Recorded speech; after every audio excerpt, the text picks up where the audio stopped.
Andre Wade was just released once again. Just come to talk about some things. Uh, it's been a blessed day. Been a blessed weekend. Had a good Sunday dinner. Mom cooked up some things and really got,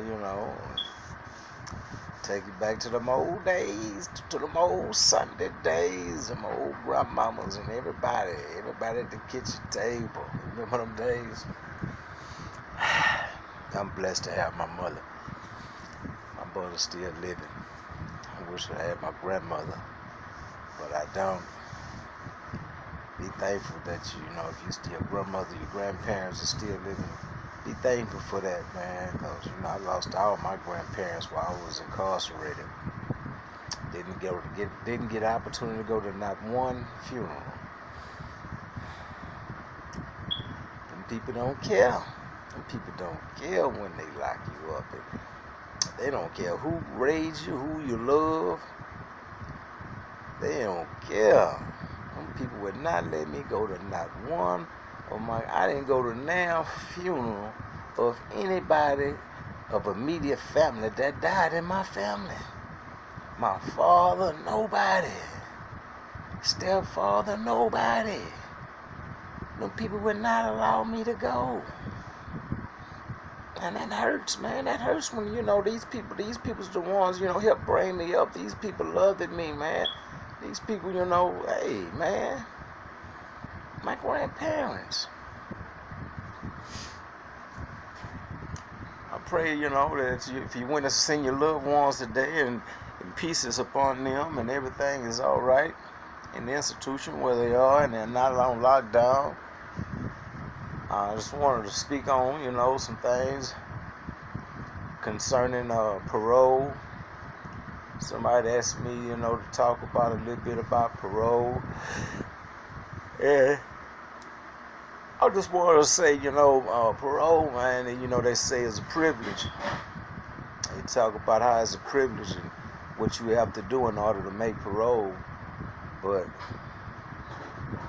if you have a loved one, he's been locked up over 10 years and he ain't got nothing but a 20-year sentence, then what parole has done for him? If you got a loved one that's got 5 years and he done three on that 5, what parole has done for him? What kind of privilege do we need? You see what I'm saying?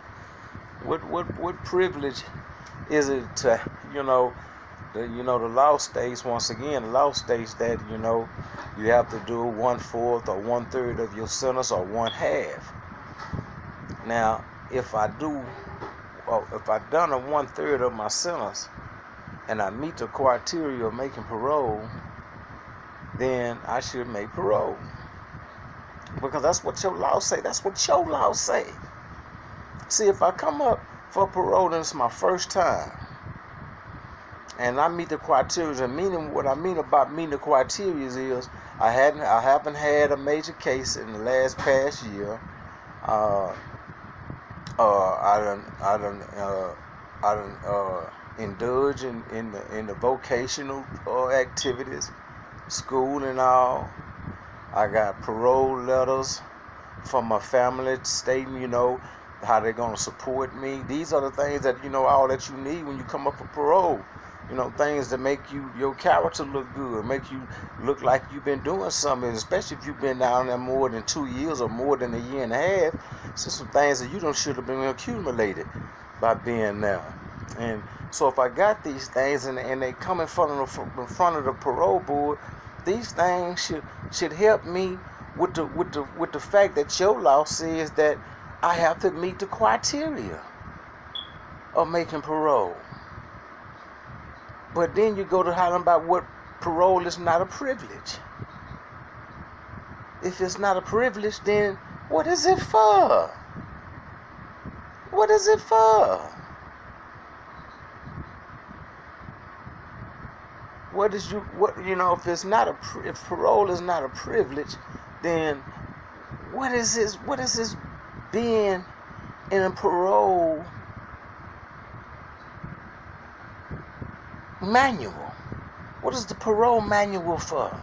See, when you go to these law libraries and you go in and you stood up under this law and you stood up on all this parole and all this here, and they got these parole manuals, you know what I'm saying, that you can look, and it tells you what the parole standards are. What are they for? What are they for? What is a parole manual for if I can't make parole if I'm being good? If I got a good behavior? But parole, you know, they say it's not a privilege. So our loved ones, you know, when we die now, we get caught up, you know what I'm saying? But if you're not caught up and you're not messing your parole off, then you should make parole. You should make parole. But like I say, you know, you put these parole packages together for your people. If you need to know how to put a parole package together, because you can do it yourself. You don't have to go pay no lawyer to put a parole package together for you. You can do it yourself. All it consists of is taking pictures, making like a file. You get a folder, and you put all these letters in from people that know your loved ones, people that write a letter. You get these letters, and you put them inside of a package. You put them inside of a package. You take pictures of all your family members, and you take them pictures and you paste them up on a piece of paper. You paste them all up on people, you know, all the grandkids, all the nephews, all their children, you know, all these people, and you showing that they got love out there. And you paste them up on a paper and you put them in the package. And when you do all this here, once you do all this here, and you get all these recommendations from maybe a job that he have a job on his way, you know what I'm saying, and all these type of things, you know, and you put all this together and you send these things off. Now you can send, you know, you can make copies, and you know, or you can send it straight to the parole people yourself. You can send it to the parole board yourself. You can send it straight to the parole board, the parole package, to the people.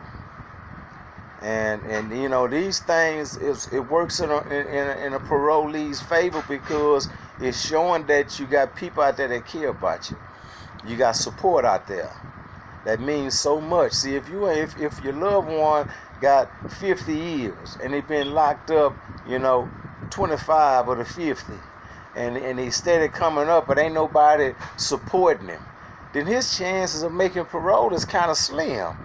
He basically relying on nobody but himself. That's it. Not no support. Even though he'll make parole eventually, but he didn't have to do half. And if we got support him. Support your child. Support your husband. Get together. Don't go have to spend your money on no parole lawyer, because without the parole lawyer, you're going to be asking you to get him all the information that he needs, when you can do it yourself. Call me, and I explain it to you. I take you through it step by step. I did mine.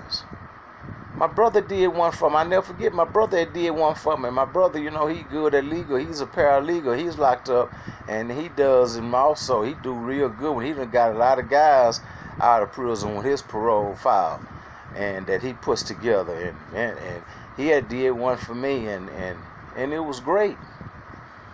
It had got me out of prison. It had got me out of prison in 2014 when I went back on the violation. Parole package and support helps. It really does. And I, you know, I ask that if you are able, that all do them. Everybody do it. Do it yourself. All these lawyers doing is charging all this money on something that you could do yourself. You know, I know a lot of your loved ones down there, they want you to, man, go get a parole lawyer for me. Go get a parole lawyer for me. He need to get his ass in the law library and put it together himself, because he can do it himself. It ain't gonna cost him a dime. He can do it himself. But so many people get down there, they get so caught up in knock and Big Six and you know, and K2 and all that, but yet and still want you to go spend your money when they taking their money and doing this instead of going to pay one of them dudes to put together something them to get out the penitentiary. They want you to go ahead and send them money, buy them a parole lawyer, and do all that for them in the same time. Tell them about what they can do for themselves, because it's so easy. The lawyer gonna send it to the parole lawyer, to the parole people. What you can do, send it to. They just gonna make it a little bit more neater than yours. This is Andre Wade with Just Release. I'll get back with you.